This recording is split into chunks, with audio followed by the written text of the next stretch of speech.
All right, let's head to Canberra now for the national headlines. Sky News political reporter Olivia Caisley. Anthony Albanese has fielded questions about AUKUS from within his own party room after one of his MPs spoke out over the $368 billion deal. 3 Labor MPs raised concerns behind closed doors on Tuesday, including Higgins MP Michelle Ananda-Rajah and Corangamite MP Libby Coker, both from the Labor left. The Prime Minister was asked how it will be funded, how they should respond to concerns about Australian sovereignty, and how the country will sustain the massive workforce required to manufacture the vessels. It comes a day after Fremantle MP Josh Wilson became the first government MP to speak out publicly against AUKUS.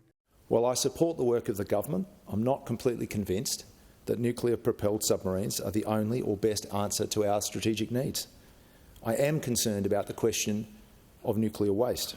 The Liberal Party have jumped on the perceived disunity in the party. If he can't unify his caucus, he can't unify the nation as we undergo this 30-year project.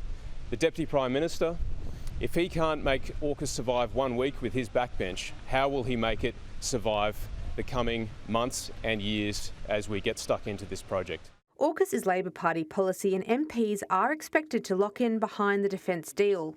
Both Ms Coker and Dr Ananda-Rajah have since released statements saying it has their support. The government is caught in a parliamentary deadlock over its signature climate change policy, with the Greens emboldened by a United Nations report calling on Australia to ban all future coal and gas projects. Adam Bandt wants the government to agree with his party's demands to block future coal and gas projects in exchange for their support for the bill. At the moment, Labor is giving the United Nations the middle finger by pressing on with opening coal and gas mines, despite the very clear warning that this will lead to climate collapse. But Labor is standing firm. They say if the government fails to support the safeguard mechanism, Australia would only achieve 35% emissions reduction and not 43%. And it's absolutely vital that we seize this opportunity. To put it in another way, Kieran, we've got a target of 43%. Without this, our projections would show much closer to 35%. Chris Bowen says negotiations continue in good faith. Here's the stakes: 35% outcome or 43%.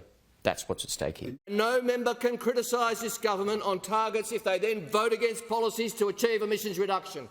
Anthony Albanese has invited US President Joe Biden to address both houses of federal parliament when he visits Australia in May for the Quad Leaders Summit.